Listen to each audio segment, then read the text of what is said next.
Welcome to the WRAL Daily Download. I'm Grace Holland. WRAL has a new documentary airing about the foster care system later this week. WRAL Investigates kicks off that coverage by looking into a lawsuit over issues with the system. Investigates producer Randall Kerr joins me to talk about what that reporting found. Randall, thanks for being here. Thanks for having me again. So, what made you want to do this story? Because I know you've been working on it for a while. Yeah, we always check federal court records, and we came across this case out of the Western District, which is based out of Charlotte, and it had to do with a lawsuit against the state, the governor, Health and Human Services, and individual Department of Social Services on the county level, going after North Carolina's foster care system. And one of the cases mentioned in the suit is one of the stories that we did in the past year with a couple of girls out of Johnston County. And issues with social services, that's one of the biggest complaints that we get in our unit, whether it's custody, between parents or state custody, guardianship, and but those cases are so hard to get any information on that you can't unfortunately just take someone's word for things. You need to be able to verify it. And this lawsuit really gave us one of our best peeks inside the system based on the stories of several children who were in the system for years. Right, and stories, as you mentioned, that we've been following just in our coverage. Yep. So who's behind this lawsuit? It's a law firm out of New York called A Better Childhood, and they have gone after other foster care systems in the past where they they'll get reports, problems with the system, and then once it seems like there's a lot of similarities, they start really digging into it and looking, and they mentioned, I talked to the two attorneys who filed this, and they have sued two other states previously, Oklahoma and New Jersey, and with systems that they say were just broken. And when I asked them, what states are doing it well now, and they said the two states that we sued stepped up to the plate and really fixed their system. So there's some hope. Yeah, wow, that's incredible to hear from their perspective, some change happening because of this legal action. So what are some of the issues that have happened in the state foster system in recent years? You mentioned the two girls in Johnston County. What's happened there, and then what are some of the other cases that might be in this lawsuit? Sure, and the one thing we've got to note that North Carolina is one of only a handful of states where the state oversees the entire foster care system, so that would be the Department of Health and Human Services. But every county runs its own Department of Social Services. So on the county level is where these foster cases are handled. And the state has rules and oversight, but really what we found in our previous reporting, and then this lawsuit also kind of confirms, is that they may have oversight, but there is no oversight. Every county seems to kind of have its own playbook on how they do things. We've done a case out of Nash County where caseworkers could suggest removing children from homes that were in dangerous situations. They've gone to the head of their unit and made recommendations to have them removed, and the head of the unit says no. This is a person that has no clue what's going on inside of homes. It's the caseworkers and social workers who are out there working these that have interactions with the families, interaction with the children, interaction with schools, and their system was set up where one person made the final decision. And so eventually a young girl died. We recently reported on her grandmother being convicted in that death. And that was with schools reporting suspected abuse, sheriff's office investigating, suggesting removal, and DSS and Nash County did nothing. Eventually the state went in and actually just took over the entire agency and rebuilt it kind of from the ground up and put a bunch of changes in place. Now, this lawsuit, I want to say there are about a dozen issues that they really are targeting, and some of them kind of overlap, but some of the issues that we saw or that the lawsuit alleges are, if a child is removed from its parental home, a decision is supposed to be made within a year whether that child can be returned to the biological parents or remain in foster care with the goal of adopting. And what we found is we are really, really lagging in hitting those deadlines. where some kids are in the system for 2, 3, 4 years. You have parents, foster parents who want to adopt children, but counties don't terminate parental rights, so it can never move forward. At the last minute, right before an adoption is supposed to take place, some long-lost family member steps in and says, "Oh, I'll take the kids," and then boom, the case is over. The whoever the relative is gets to keep them. Issues with not providing proper mental health treatment. I mean, obviously, these children, if they're in a home where the conditions are bad enough that the county wants to remove them from their parents, those are traumatized kids already, and they're not getting enough treatment on the front end, and then they're put in a system that's not following its own rules according to the lawsuit. And these kids are spending so much time in the system and transferring home after home after home after home and still not getting the care they need. And by the time care is finally provided, it's so specialized that it's actually more expensive than it would have been to do things on the front end. So again, this lawsuit's not saying necessarily that, well, we just need to spend more money to make this. To them, it's a fundamental problem, like at the grassroots with this. Where these kids are just getting moved out of homes, foster homes, sometimes for no reason.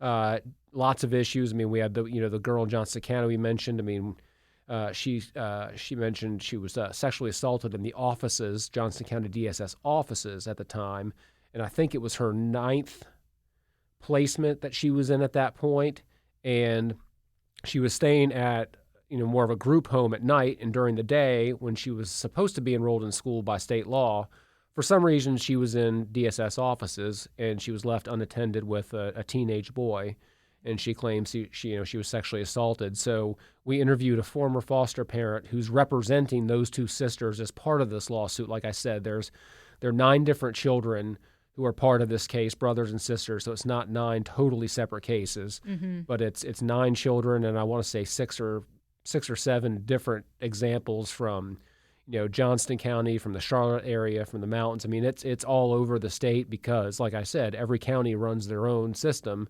So every county can have a problem that may be unique to it, and they just allege that the state is not following state rules and really federal rules on what they're doing. One of the big issues that, the lawsuit talks about that we've done before is caseloads for social workers.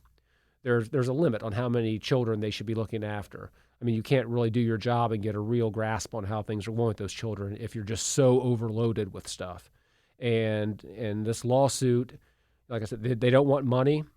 They want the courts to step in and force the state to step up to the plate and at the very least start enforcing its own and federal standards to protect these children. Let's take a quick break right there and we'll be right back.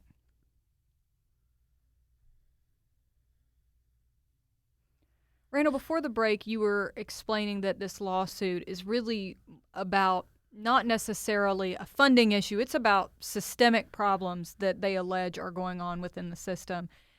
How does North Carolina's foster care system rank compared to other states? You mentioned sort of that there's an allegation here that they're not complying with federal standards and things like that. What are some of those standards, or is there any way to kind of put North Carolina up against other state systems? Different groups do different rankings, and we're obviously closer to the bottom than we are the top. One of the things the lawsuit mentions is that North Carolina institutionalizes children at twice the national average. So that shows problems on several levels, including not enough foster homes, not enough foster parents in the system to place these children. It could also speak to the children are getting removed from some foster homes for no reason.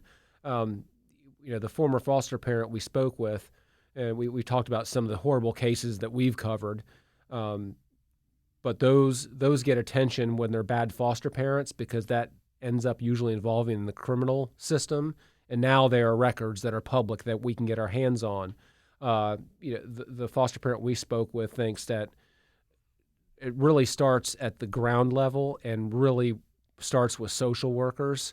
And while it's an incredibly, it must be just a horrible, gut-wrenching job to do. I mean, imagine taking children from a home and then rehoming them, and then maybe have to moving them again and moving them again, moving them again. But she feels that we need better training for these social workers. A lot of these social workers go into counties pretty much right out of school, and they're essentially handed a caseload. Here's what you're working on. Here are your families. They don't have any experience. There's no, start off with maybe one case or shadow somebody for a little bit, that they're really just thrust into action in a really stressful, can be really depressing job.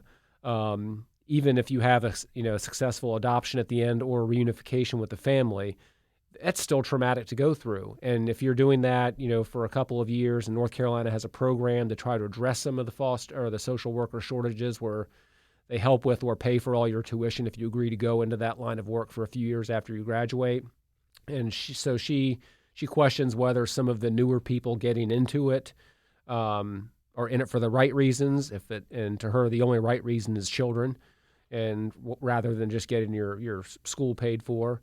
So she thinks that better training and, as far as more money goes, more money for more social workers would probably help, but it's not just more money for more mental health services like we talked about. If, the attorneys feel that if we were spending the money properly, we wouldn't need any more money for that. So, money doesn't solve everything, but it can solve a lot of problems. But as far as that, more social workers would certainly help. Setting up a better system with foster homes and foster parents, so we make sure we have enough. I mean, this lawsuit talks about some children who were removed in Johnston County girls, or one of the girls was an example, where they're removed from a foster home where the foster mom at the time wanted to adopt them, and they were removed according to the lawsuit. And the representative that I interviewed, they were removed from the home for no reason. The social worker gave no explanation as to why they're removed. And according to the lawsuit, told this want-to-be adopting parent that if you fight the decision, then you won't even get your goodbye time. So the goodbye time is if they decide to remove children from a home for whatever reason, the foster parent or the birth parents, if it's the first removal, they get like an hour to kind of say goodbye. And she said that, she was removing them, didn't give a reason, and if the woman decided to argue or complain about it, that she wouldn't get her goodbye time. I mean, what is that? Right. I mean, that sounds like someone that wants to be in power, not someone that wants to help children. Mm-hmm. And we just need to make sure that everyone has, the right priorities. Right. And how is the state responding to allegations like that, and just the general, the whole lawsuit premise? So the state, as it's typically done, they don't comment on lawsuits, but while not commenting on the direct allegations, they did provide a list of new programs, program expansions, and changes that they feel addresses some of the concerns that were in the lawsuit. Now but they didn't say this addresses this one, addresses this one. It was just kind of a list of 6 or 7 things that all seem, on paper, to at least at some level maybe fix some of the problems that the lawyers want done, but without the ability to look at the list and then question someone from the state, which we weren't allowed to do. We really couldn't get more answers or more clear answers, so it's kind of, we just have to take them at their word that these programs are new and effective. Yeah, and I would assume that the next place, if the state won't do an interview with you or talk about this, I would think that court is probably the next place where we might start to get some of those answers. So what are the next steps in this suit? So the next steps are, like I mentioned, the state is being, as part of this lawsuit, former Governor Cooper is named in it, and several county agencies. They're still in the process of, each agency gets to file their response, and in many cases, it's a motion to dismiss for failure to state a cause or something like that. So we're still in that process. At last check in federal court records, the state hadn't filed its official response to the lawsuit, but those usually don't provide much of anything anyway. So, the lawyers that filed this, I mean, what they're hoping for, like I said, is a court injunction. They want the court to step in and go, this must be fixed, this must be fixed, this must be fixed. And they mentioned that, when they file a lawsuit, like I mentioned, they did it in 2 states, It's not like they're just walking around suing every state, wanting everyone to provide better care. They're going after the states where they think things are really bad. And so they got enough information and heard from enough people in North Carolina that they decided to come here and do that. So, once everyone gets all of their motions filed, they'll end up being a hearing in civil court in the Charlotte area. Okay. Well, thank you so much, Randall. And as we said, our new WRAL documentary, Broken, Foster Care in North Carolina, airs Thursday night at 7:30 on WRAL. There will also be an extended version of that documentary, and you'll be able to find that on WRALdoc.com. Thank you for listening to the WRAL Daily Download. Another great way to get WRAL news is the Morning Briefing newsletter. It's a daily email with triangled news, events, and headlines to help you get ready for the day. Sign up at WRAL.com/newsletter.